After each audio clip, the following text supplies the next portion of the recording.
Disparue dans la nuit du 15 au 16 décembre 2020, Delphine Jubilard a vécu de terribles tensions avec son époux au cours de leur mariage.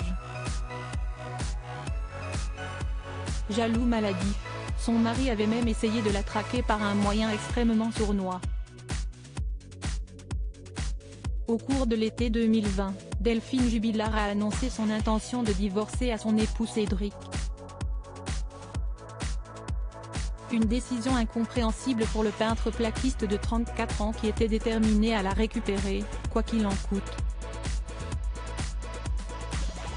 Après avoir essayé de la reconquérir sans succès, l'homme a décidé de surveiller et de traquer l'infirmière d'Albi en installant, en douce, une application de géolocalisation sur son téléphone. Un moyen sournois de savoir en temps réel et à son insu où elle se trouve. Malheureusement, Delphine Jubilard s'est vite rendu compte de ce que tramait son époux grâce à une notification de son téléphone. Jessica Chefaroudi, avocate de la mère de Cédric Jubilard, explique lors de le documentaire Pour le meilleur et pour le pire diffusé le 18 octobre 2021 sur BFM TV, elle a reçu une notification l'avertissant de tout ça. Si est à ce moment-là que Cédric a demandé à sa mère de dire que c'était elle qui avait mis ça en place. Ce qu'elle a fait. Elle a simplement voulu comme beaucoup de mères couvrir son fils sur une bêtise que son fils aurait fait. Cédric Jubilard se doutait que Delphine avait retrouvé l'amour.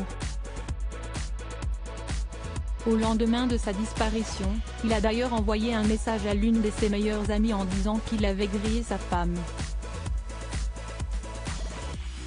J'ai grillé Delphine en train d'envoyer des photos à un mec. Si elle a un amant je lui mettrai à l'envers, avait-il envoyé. Pourtant la veille lors de l'arrivée de la police, l'homme avait certifié aux policiers ne pas savoir si son épouse avait un amant. Je n'ai pas de preuves. Elle téléphone en cachette, elle a changé ses codes donc on peut supposer qu'elle me cache des choses, leur avait-il simplement répondu. Delphine était amoureuse d'un homme rencontré sur une application de rencontre surnommée l'amant de Montauban. De son côté, Cédric Jubilard avait lui aussi son lot de conquêtes. Il se faisait appeler Jujubi35 sur l'application de rencontre Badoo, où il avait rencontré plusieurs femmes. Désormais de nouveau en couple avec Séverine, rencontrée lors d'une battue pour retrouver sa femme, Cédric continue de clamer son innocence malgré son incarcération et multiplie les demandes de remise en liberté, toutes refusées.